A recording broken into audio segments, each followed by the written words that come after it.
All right, so the 2024 election.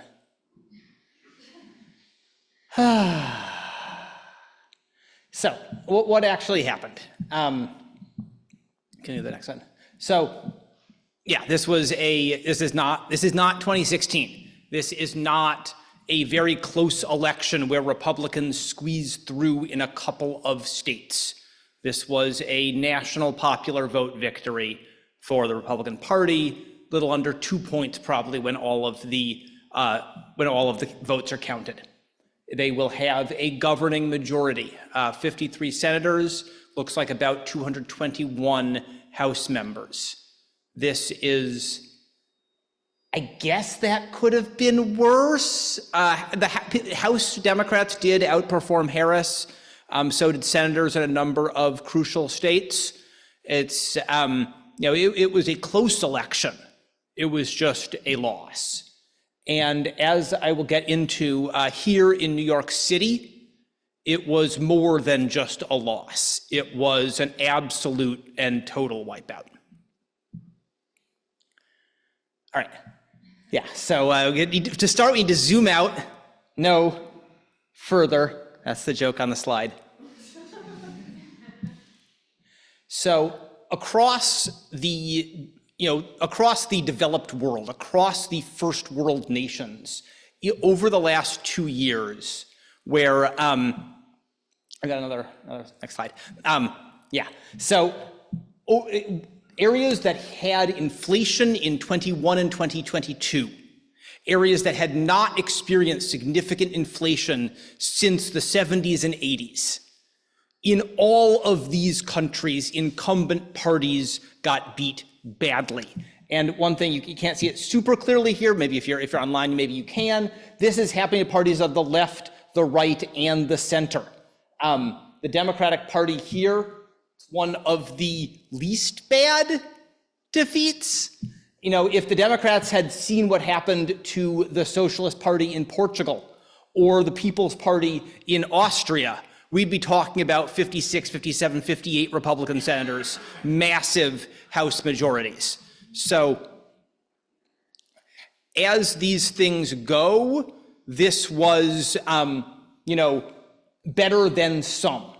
It's exactly what happened. European coalitions are kind of messy. That Austrian right-wing party that lost to a further right-wing party. But there really are, in Japan, the Liberal Democratic Party, which never loses elections, lost to a center-left coalition. So all of these things are happening globally. We need to understand this global context. At the same time, that doesn't mean that we say, well, it was unwinnable. This is a humongous amount of variation. If it was possible for a party in another country to lose by 9 and the Democrats only lost by 2, surely it was possible for the Democrats to win by 1 as well. But we need to understand that it was a very, very difficult time to be an incumbent party in international context. So, what happened? I looked at counties that have finished counting their votes, broke these counties up by their census code, whether they are urban counties, suburban, rural, or small, medium cities. So the tan line, that is your sort of persuasion effect, the margin shift. What you see is that everywhere you see a uniform swing against the Democrats. This fits with the idea of this being a difficult election in international context. Across demographics, people everywhere turned against Democrats by a couple of points. But it is worth noting that we do see an interesting turnout effect, that while turnout was up somewhat in suburban counties and in small, medium cities, turnout was down significantly in urban counties. So this is not merely an election of persuasion, though persuasion was significant. Democrats, especially Democrats in big cities, did a worse job turning out their votes. Urban counties obviously tend Democratic. So having lower turnout in those counties suggests lower Democratic base turnout as well. Now, we have some bars going up here. To be clear, these are not bars showing victories. What these bars show is the comparative performance of Democrats in swing states as opposed to non-competitive states. What we see consistently is that Democrats, that turnout was higher in swing states than in non-swing states. Not surprising, people had an understanding that their votes mattered more in the presidential. Urban counties, especially really big urban counties in swing states, significantly better turnout, and also better persuasion. This isn't enough to win, but what it means is that overall, Harris lost in the swing states by 1 or 2 points, whereas did worse than that in the non-swing states. What this suggests is that Democratic campaigns, the people who put all those ads about Social Security on the air, the people who organized all of those buses to go down and knock doors in Allentown, they made a difference. They made a real difference. All of that work helped Democrats gain several points in swing states they lost everywhere else. It just wasn't enough. So my first takeaway here is that we need to look elsewhere than what did the campaign do. Over the last 3 months of this campaign, when Harris was the nominee, where Democrats concentrated their power in these swing states, we saw real effects, real campaign effects, a couple of points. That's a lot for a campaign. That's what the money is supposed to buy. If we want to find out why Democrats lost, we need to look at a larger span of time than just those 3 months. We need to look at larger causes than the specific tactical decisions by the campaign. So, looking a little bit here at demographics, which is some of the data that we can work with. One thing I want to be clear about, these are based on, again, on completed counties, not on the exit poll. You may have seen exit poll data going around online. There were some people saying that it was Gen Z men who had turned really hard to the right, not Gen Z women. There were people saying that Latino men rather than Latino women had turned really hard to the right. That's based on the exit poll, which is simply not a good source of information for this kind of thing. The exit poll is not a scientific sample. There's no way to scientifically randomly sample people as they exit the voting booth. They do the best that they can, and it does an okay job overall. But what'll happen is when they weight it, when they're like, oh, wait, we got our sample was like a few points to the right, too much to the right, we got to weight it back to the left. They weight all those groups back to the left, and so it actually creates more problems. All those subgroups, it's just no good. In about 4 to 6 months, we'll get validated vote studies from Catalyst, the big Democratic list, as well as from Pew, one of the major sort of nonprofits. In 4 to 6 months, we'll be able to say a lot more about gender and this election. Right now, we simply do not know. But what we can do is work with the county data, work with the evidence. You can because there is a reasonable amount of, it's both sort of residential segregation, as well as just sort of people live next to each other for different kinds of reasons. You can look at counties and look at counties that have higher Black population, counties that have higher Hispanic population, counties that have higher and lower rates of college education. And what you can see here is something very, very distinct, which is that while there's a uniform swing losing votes with white and Black voters, there is a much, much, much worse effect with losing votes with Hispanic voters. Looks like Democrats lost something like 15 points in margin with Hispanic voters compared to 2020. Massive, massive shift. You also see a drop in turnout in heavily Black counties. Not super surprising given we saw that drop in turnout in urban counties. These tend to correlate, whereas other counties a little bit higher. So what we see is what looks like, there's uniform swing, but there also appears to be a distinct problem with getting turnout among Black voters and a massive problem with persuasion. Lots of Hispanic voters who had been Democratic voters switching to the Republicans. So New York City.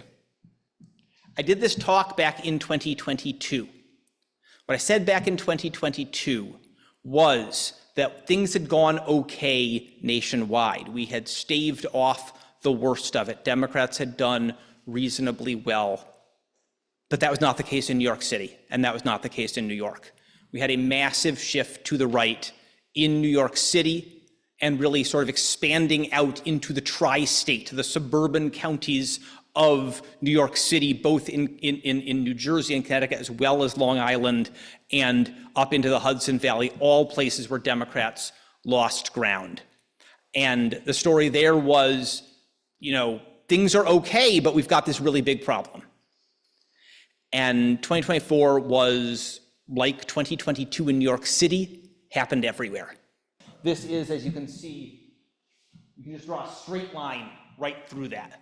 The areas where Zeldin did better than Trump in 2022, Trump did better than he had in 2024. All of those areas we saw the same, where Hochul lost ground, Harris lost ground.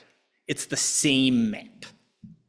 It's because the projection is a little blurry going forward. Could you just label the axes for us on charts and whatnot? Yep. I mean, this is Harris losing votes, so most of Harris is below the zero. This is Hochul losing votes, most of Hochul is below the zero. Main thing I just want to show is that with that scatter plot is the way you can draw a line through it. Yep. Who is Zeldin and what is the significance of him? I'm sorry. Zeldin was the Republican candidate for governor in 2022. He lost to Hochul, but he ran much, much closer. His margin in that governor race looks a lot like Trump's margin this time around. All right, so in New York City. So where were the losses? This is a map. It shows blue where Harris did better than Biden. There is not a lot of blue. It shows red where Trump did better. And as you can see, the losses are really concentrated geographically. We don't see a lot of losses in central Brooklyn. We don't see a lot of losses in Brownstone, Brooklyn, North Brooklyn. We don't see a lot of losses on the waterfront in Queens. We don't see a lot of losses in Manhattan. But southern Brooklyn, a little bit of Staten Island, eastern, central, southern Queens, the Bronx, those are where the losses were concentrated.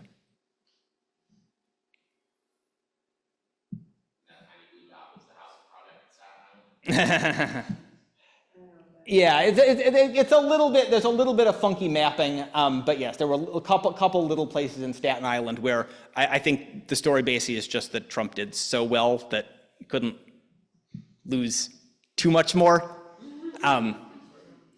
So, and if you know that your map of New York City, this is if you can sort of go between these, what you can see is a lot of those areas in northern Queens and southern Brooklyn where we have the heavy red, those are heavily Asian precincts, areas which are precincts which are at least 30% Asian population, both South Asian and East Asian. That's something we can get into a little bit more, but it's a very broad category, and yet here it seems to work. Likewise, Hispanic, pretty broad category, but Bronx, northern and central Queens, little bit of Sunset Park, all areas where we saw a significant swing against the Democrats. So again, it seems we're seeing the same sort of story, but now we're adding that national story. You could see the Hispanic vote effect. Here in New York City, we can really see the Asian vote effect as well. So I did a regression on this. It's just a statistical method, try to estimate how large a factor these different things are. What I found was, and this allowed me to separate out college education among white voters as well. And so what you see is drops of nearly 20 points estimated with Asian voters, drops of 15 points with Hispanic voters, and also a drop of only about 1 point with black voters, drop about 12 points with white voters without a college degree, and gains 5-6 points among white voters with a college degree. This is what is called a losing coalition. So, but it's very notable, I think, that what we're talking about in this losing coalition is it's not quite uniform. There's very distinct things happening with Hispanic and Asian voters.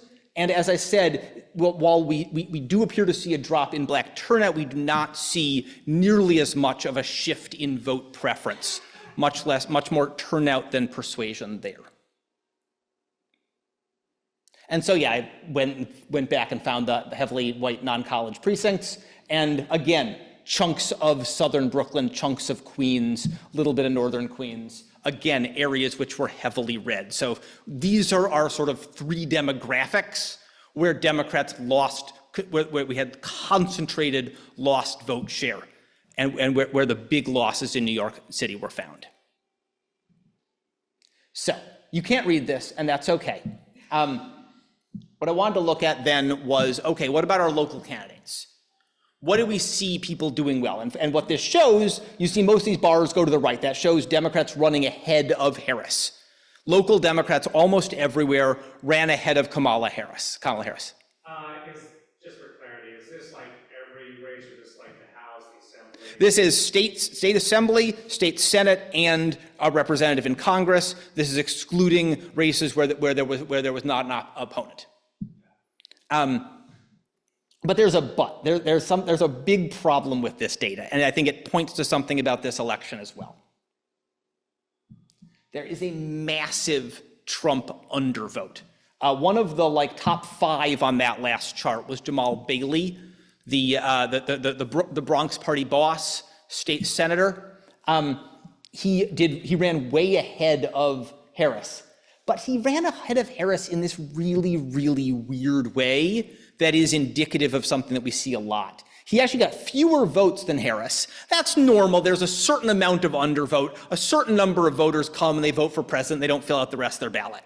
But he's only down about 1,500 votes from Harris, and his opponent, Estrada, got less than half as many votes as Donald Trump. There's something like 4,000 or 5,000 missing votes for Trump. For Estrada. We see this across a number, it's not equally distributed, but we see this across the city. There's evidence for it in Texas, there's evidence for it in a few other places. It appears that in a number of places, and again, this seems to have been more concentrated in more heavily Hispanic and Asian areas, voters came into the voting booth, they checked off Trump, and they left.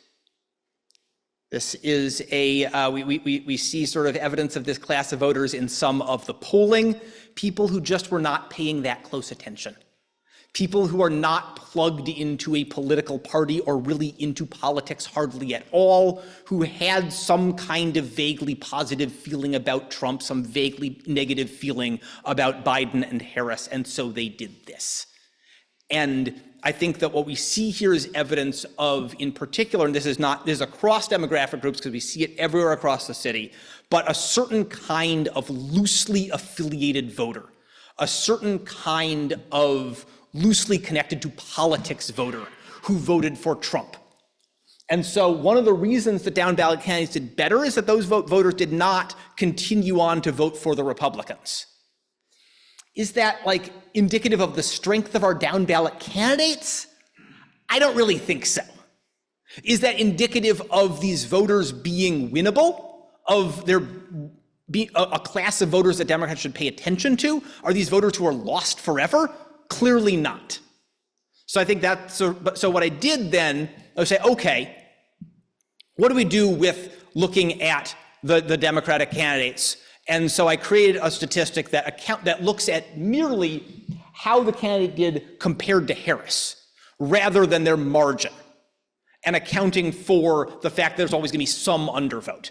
So I got this list of the best overperformers. It's not as an undervoted justice chart. The first thing that stands out is that these are conservatives.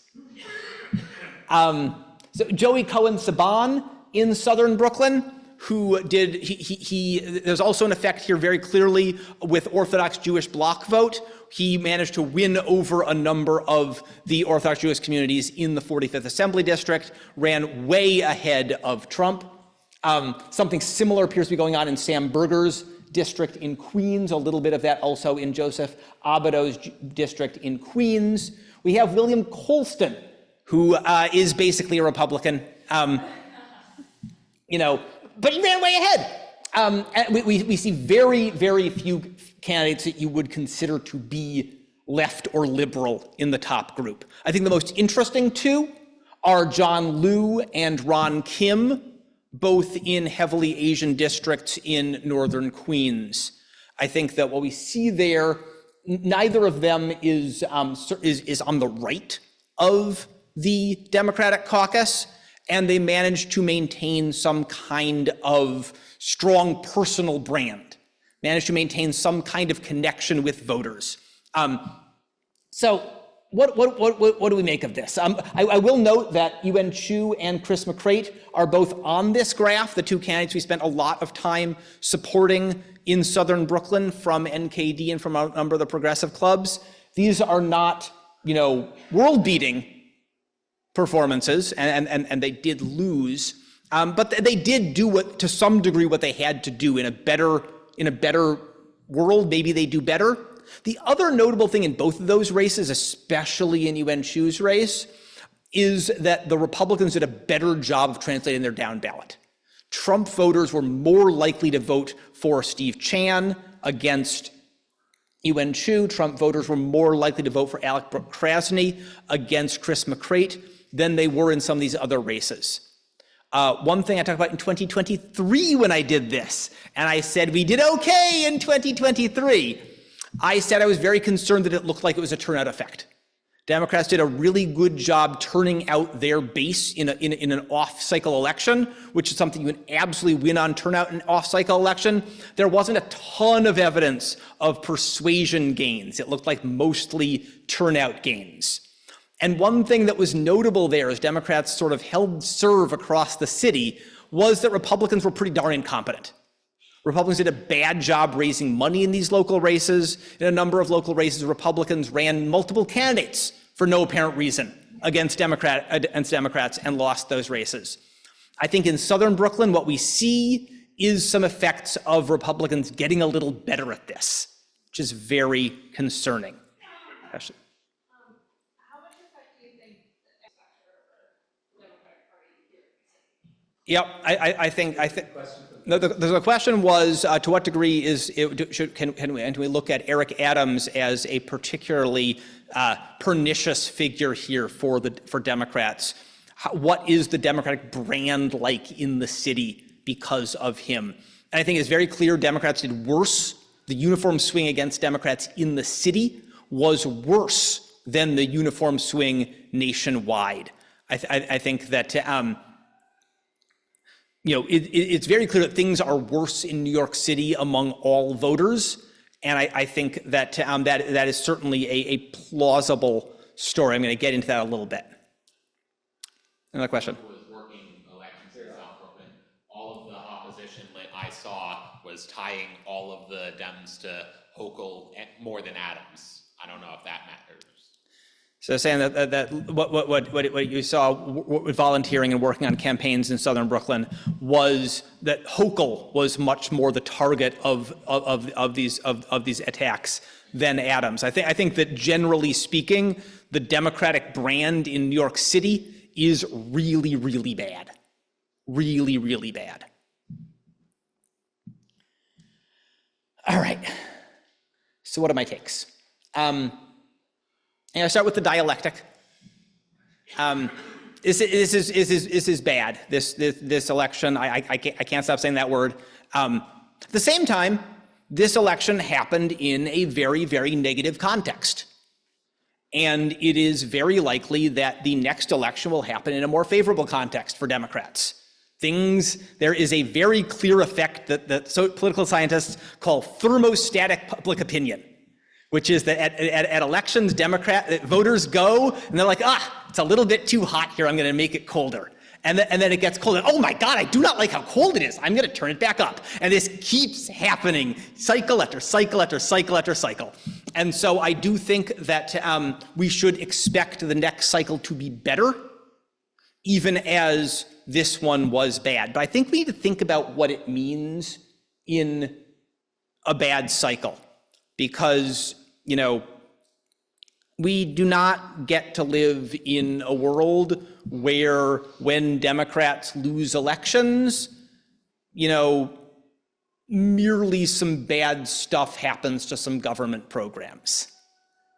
You know, and that would be bad too, but we don't get to live in that world. The stakes are much, much higher, and that means that what Democrats must do, it has to be much, much more serious. One thing I wanted to point out here is that as we look at this demographically, I think we need to think, I think that the party needs to think differently about voter outreach and about different populations.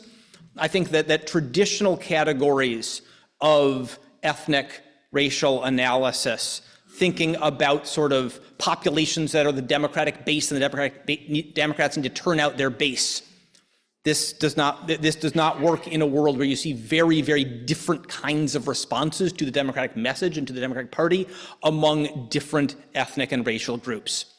I think that modern categories, sort of lumping groups of people together as people of color and such, this clearly is not describing well what is going on and not speaking well to voters' experience. I think that we need to be much more granular, we need to be much more on the ground, we need to have much richer levels of understanding of what is going on in different communities.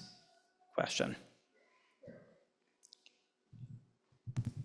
I wrote an analysis for my own use, which someone has now published on Substack, which is a number of these things. But I wanted to particularly agree with the notion of thinking about how we address racial and ethnic groups. Because in my perspective, it isn't so much we need to be more granular. We need to start with first thinking about African Americans, Hispanics, Asians, whichever groups, as Americans. Because my sense is the thought leaders in the party, which tend to be more on the progressive side and more on the cosmopolitan side, tend to look at the racial and ethnic groups, first of all, as racial and ethnic groups, and think about what is the concern of that group as opposed to what is the concern of those voters as Americans, which in my view is exactly the same as whites. Jobs, businesses, education, healthcare, disorganization at the border. We can be granular in the sense that these are educators, these are in healthcare, these people run businesses, but we need to pull back from the idea that all African Americans are really concerned about civil rights and racism, and all Hispanics are really concerned about, you know, the abuse of migrants coming across the border. Yes. You want to follow up question on that? Yeah, I just wanted to echo what he said. I'm Indian American, and my parents came here, quote unquote, legally, and there's just a lot of internalized racism and I have like a Latina friend who I talked to about this. There's just a lot of bashing of illegal immigration from people who did come here through a more formal process. I agree at this point, like trying to divide people by racial identity, it's just not as important as having like a very strong economic message. And I think having a strong economic message should be up there, because I remember when I was canvassing in Pennsylvania, I saw these like Trump signs that were like Trump low prices, Kamala high prices, and well, yeah, it may not be true. Like it was a very effective and clear and direct message that I feel like Kamala just didn't have. So I think we may need to run a populist candidate, and I think we do need to lead with like a strong and clear economic message, rather than kind of a racial justice message, which though is important, can come across as a little bit like ivory tower.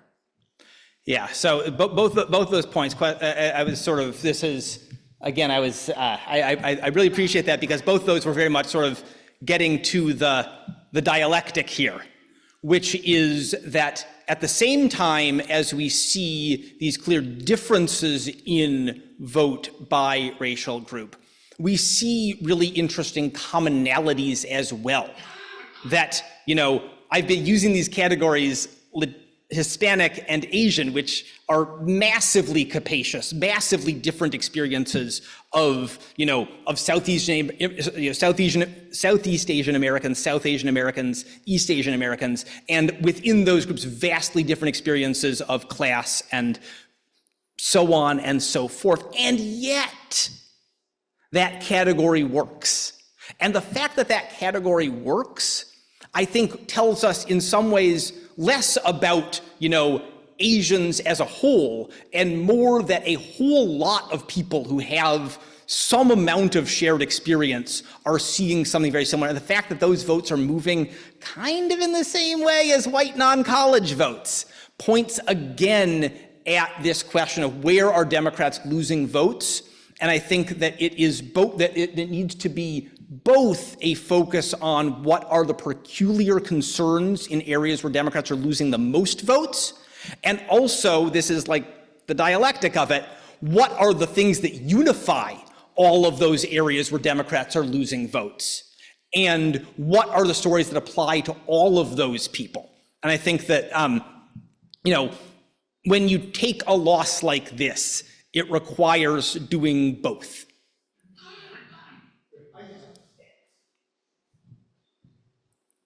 I want to make a point that's orthogonal to that regarding Hispanic voters, and I'm from Miami, although I haven't lived there in a while. It's been an issue since 2016, losing Hispanic votes, which is part of what's happening in Florida.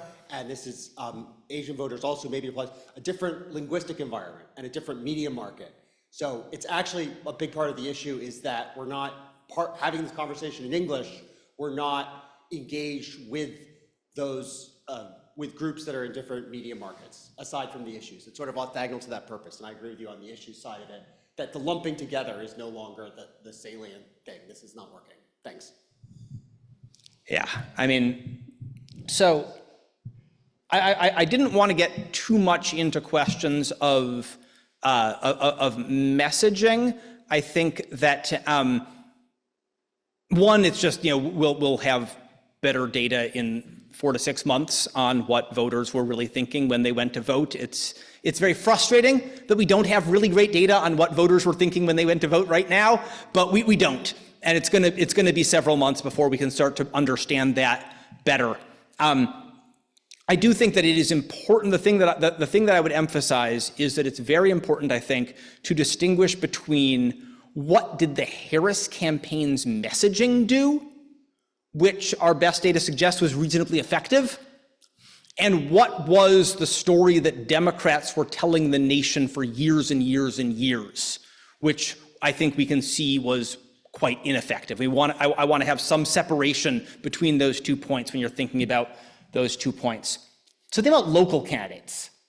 And this is where, if we have a good year, in 2026, 2028, 2030, God willing, we will, and lifts all boats. Democrats who run about as, normal Democrats who run about as well as the Democratic Party, they win elections. And that's good, and hopefully that will happen. But when we have bad elections, the question is, what are you able to do as a candidate that allows you to win those votes of people who aren't going to be voting for Democrats at the top of the ticket?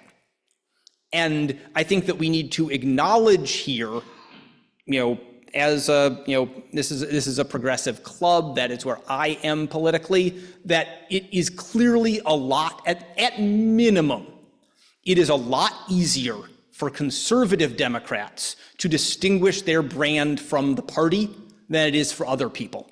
And it works. The reason that conservatives do a bunch of conservative stuff before elections is that on average, that causes them to do better.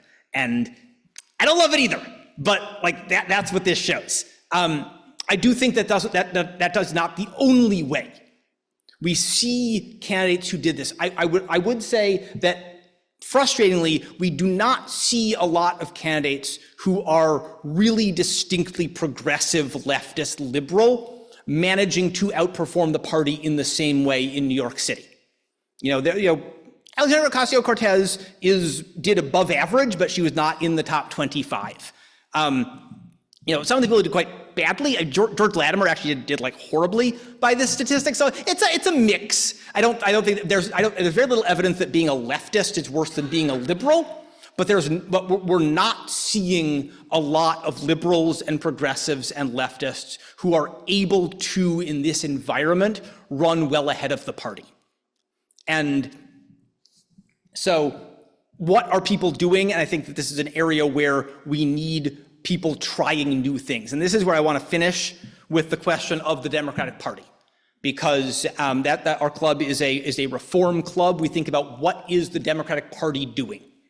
And the way I look at this information and the way I look at this loss is that it shows, I think, the need for a big tent in a new kind of way.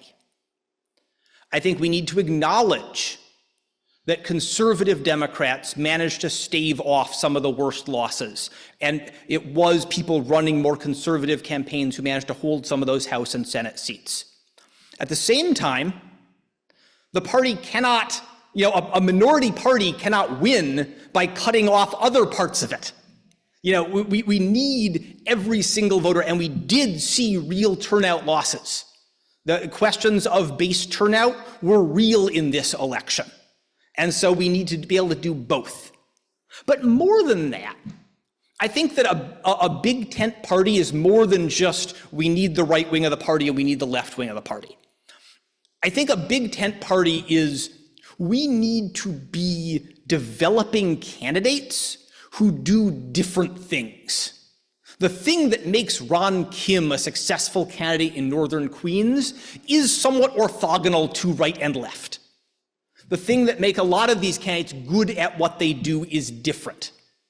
And if we want Democrats to run ahead of the party in these bad years, we need to have a party that is not, one thing we hear a lot from the current leadership of the Brooklyn Democratic Party is we need unity, we need unity, we need unity.